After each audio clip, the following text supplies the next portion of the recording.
नमस्कार, आप देख रहे हैं चौपाल समाचार। मीडिया के सामाजिक सरोकार चौपाल समाचार का है आधार।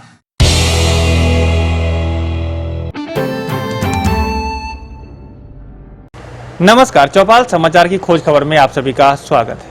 आज चौपाल समाचार की खोज खबर टीम पहुंची है मुजफ्फरपुर जिला के सकरा प्रखंड अंतर्गत सकरा वाजिद पंचायत में, जहां पर हमारे साथ मौजूद हैं इस पंचायत के मुखिया जी विनोद पोदार जी, जिनसे हम बात करिए आज जानेंगे कि अभी वर्तमान में इस पंचायत की स्थिति क्या है, क्या कुछ विकास हुआ है और आगे आने वाले समय में क्या कुछ संभावनाएं हैं जिसको लेकर ये काम करने वाले हैं।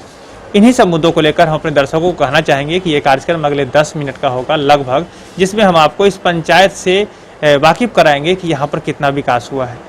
तो आप सभी बने रहें और मैं आपसे आग्रह करूंगा कि यदि आपको कोई कमेंट पूछना हो, कोई जानकारी लेनी हो, तो आप हमें कमेंट के माध्यम से सूचित करेंगे और हम आपके द्वारा पूछे गए प्रश्नों की जानकारी इनसे पुनः लेकर भी आप तक हम पहुँचाने का प्रयास करेंगे। तो इसी को लेकर हम स्टार्ट करते हैं कि आगे क्या कुछ इस पंचायत में हुआ है। तो विनोद जी, आपका सबसे पहले बहुत बहुत स्वागत है हमारे इस कार्यक्रम में। धन्यवाद। विनोद जी, मैं ये जानना चाहूँगा अपने दर्शकों के लिए कि अभी जो पंचायती राज व्यवस्था में सरकार ने योजनाएं भेजी है पंचायत में उसके विकास के लिए, तो आपके पंचायत में क्या कुछ विकास हुआ है वो कृपया बताएं। देखिए, पंचायती राज व्यवस्था जो 2001 से चालू हुई, उसमें पंचायत में सर्वांगीण विकास हुआ। मेरे पंचायत में 6 राजस्व विलेज हैं।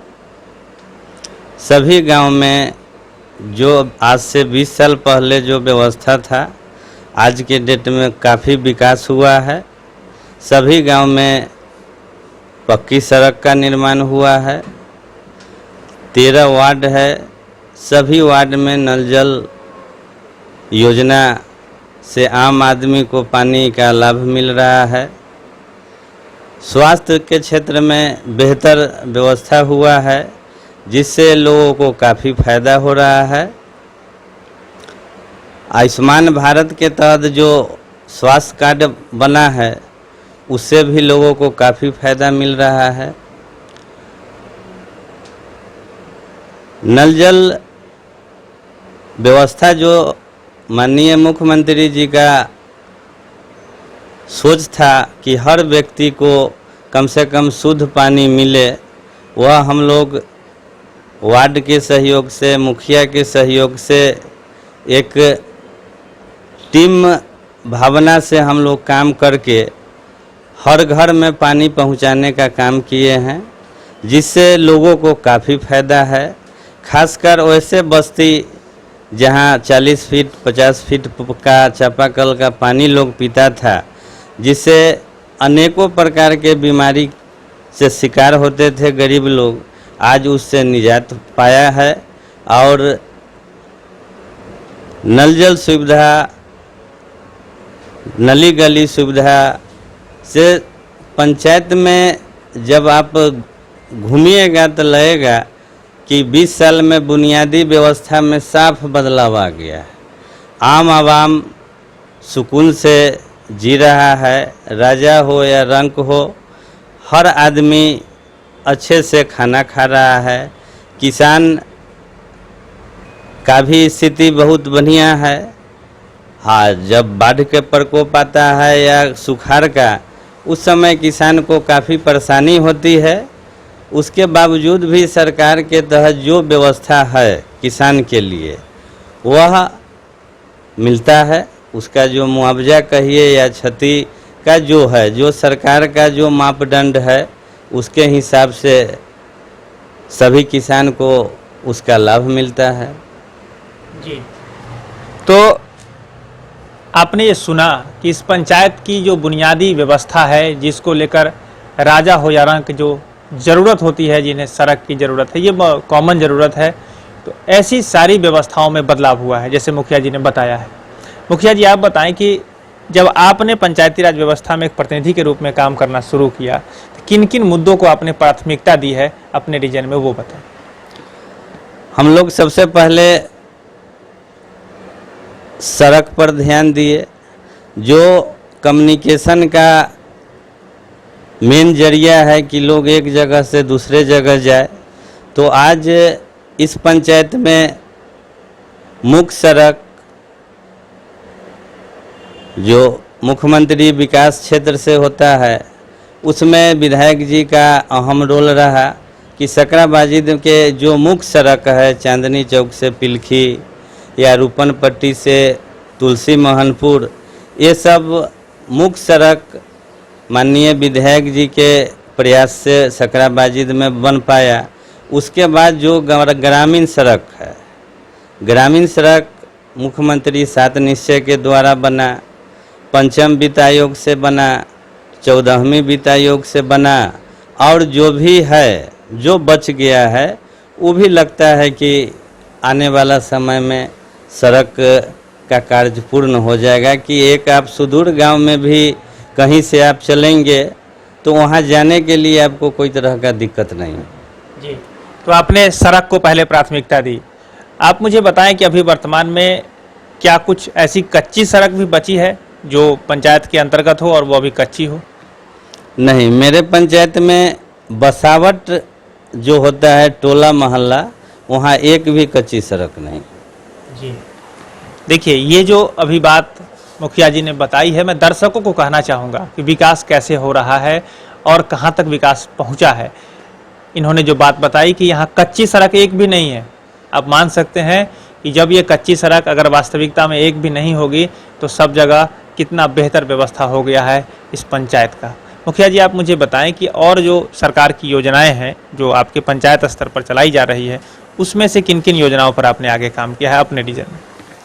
देखिए, डेवलपमेंट के लिए जो अभी जो है हम लोग का मुख्यमंत्री 7 निश्चय योजना, उसके बाद पंचम वित्त आयोग है, 14वीं वित्त आयोग अब बंद हो गया है, वही अब 15वीं वित्त आयोग हो गया है।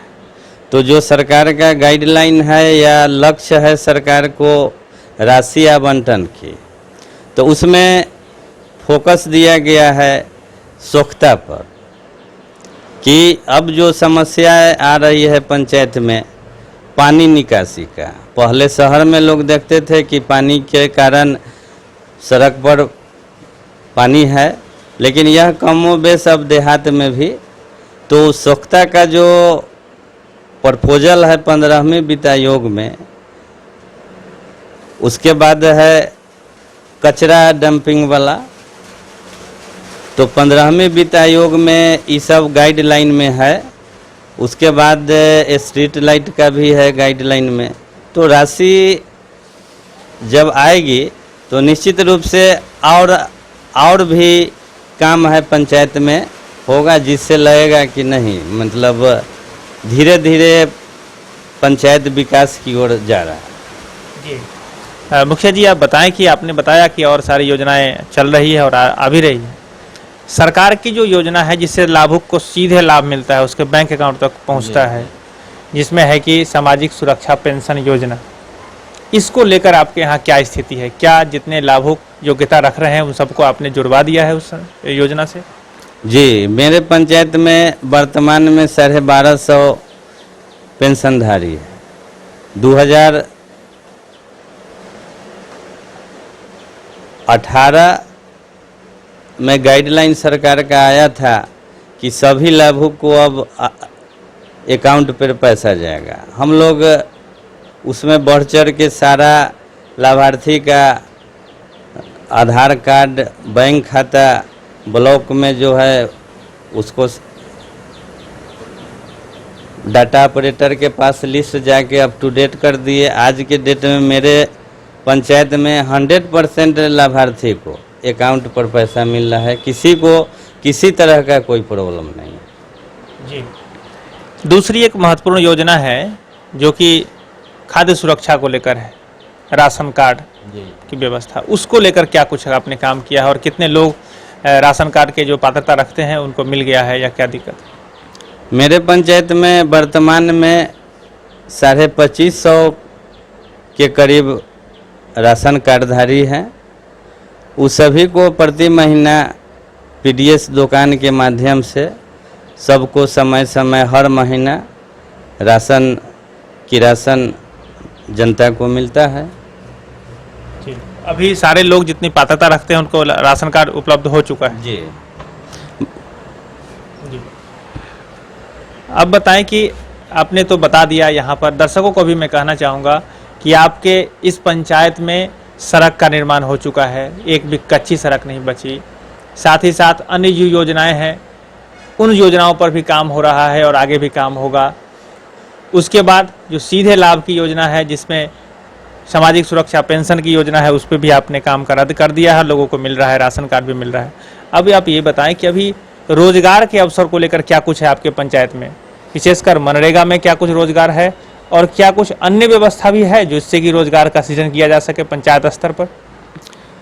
तो अभी तो रोजगार मुख्य रूप से मनरेगा के द्वारा हो रहा है। उसके बाद 7 निश्चय के तहत जो भी काम हो रहा है तो पंचायत के ही लेबर मिस्त्री उसमें मैक्सिमम काम कर रहा है। हम लोग का प्रयास रहता है कि पंचायत में जो भी डेवलपमेंट का काम हो, पंचायत का ही मजदूर हो चाहे मिस्त्री वो काम करे। जी। तो इस बार जो बाहर से जो लोग आए, आपके पंचायत के रहने वाले लोग लॉकडाउन में, उन लोगों को क्या रोजगार उपलब्ध हो गया आपके इस कार्यक्रम में? देखिए, उसका अलग अलग नेचर है। अब मान लीजिए कि कोई फैक्ट्री में सुपरवाइजर है जो लॉकडाउन में आ गया, तो वह मजदूरी नहीं ना कर पाएगा। वो तो अपना स्तर का जो काम होगा वही कर पाएगा।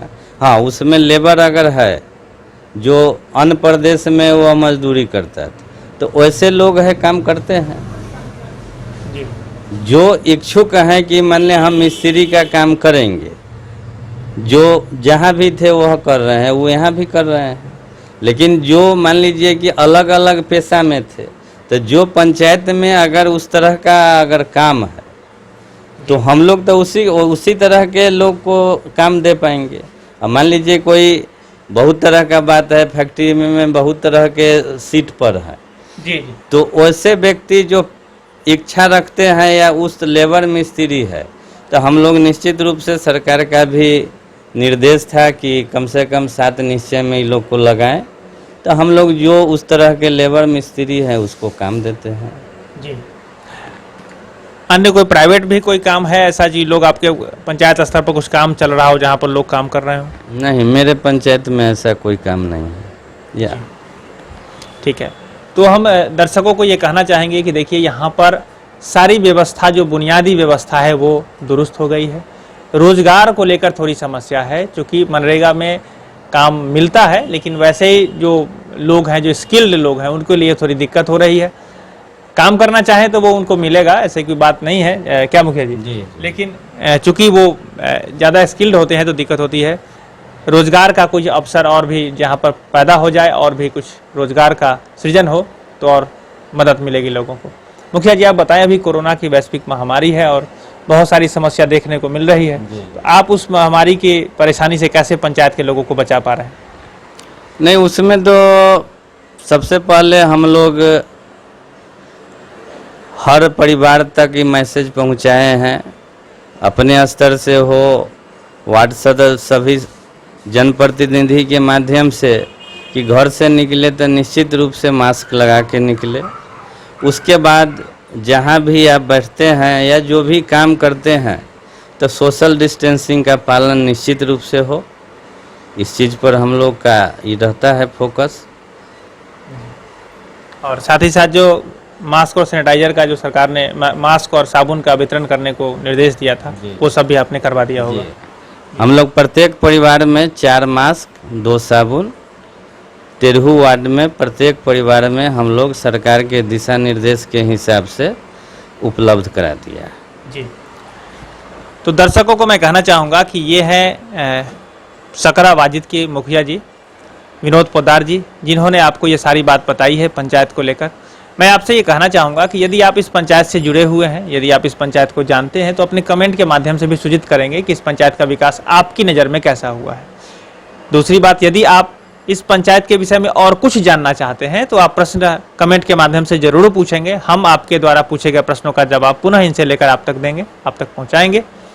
साथ ही साथ हम ये भी आशा रखेंगे कि आप यदि इसमें अधिकारी, पदाधिकारी या अन्य जनप्रतिनिधि भी हैं जो इस पंचायत से वास्ता रखते हैं, यहाँ से जुड़े हुए हैं, तो अपने स्तर से इस पंचायत को मार्गदर्शन देने का, सहयोग देने का जरूर ध्यान देंगे और उस पर मदद कर इसके विकास में आगे योगदान करेंगे।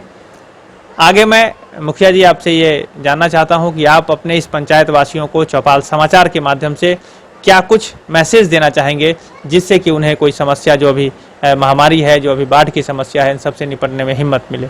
जी, हम सभी पंचायत वासियों को आप चौपाल के माध्यम से निवेदन करेंगे कि जो यह कोरोना का महामारी है उसमें घर से निकले तो निश्चित रूप से मास्क लगा के निकले, गमछा लेके चले और जहाँ भी रहे सामाजिक दूरी बना के रखे। बच्चे को, घर को साफ सफाई पर विशेष ध्यान दे, मैं यही पंचायत वासी को कहूँगा। तो मुखिया जी आपका बहुत बहुत धन्यवाद कि आपने इस कार्यक्रम में भाग लिया, और दर्शकों का भी बहुत बहुत धन्यवाद कि आपने इस कार्यक्रम को इतने देर तक सुना है। लगभग हमने अपने स्तर से जो जानकारी इस पंचायत को लेकर थी वो आप तक पहुंचा दी है, और आगे भी अगर कोई प्रश्न आपके मन में आ रहा हो तो कमेंट के माध्यम से पूछे। मैं ये आश्वस्त करना चाहता हूं कि आपके द्वारा पूछे गए प्रश्नों का जवाब पुनः इस पंचायत के यहाँ मुखिया जी से आकर और अन्य लोगों से भी आकर आप तक पहुँचाने का प्रयास करूँगा। ऐसे ही आप जुड़े रहें। हर समय हम ग्राउंड की रिपोर्टिंग चौपाल समाचार के माध्यम से करते हैं, जहां पर विकास हुआ है, जहां विकास होना है, और इसमें हम वो अपने स्तर से वो सारी संभावनाएं भी जो आगे विकास होने की होती है उस पर भी हम आप सभी का ध्यान आकृष्ट कर रहे हैं। तो इसी सब को लेकर धर्मेंद्र कुमार के साथ मैं अभिषेक आनंद, चौपाल समाचार, मुजफ्फरपुर के लिए। धन्यवाद।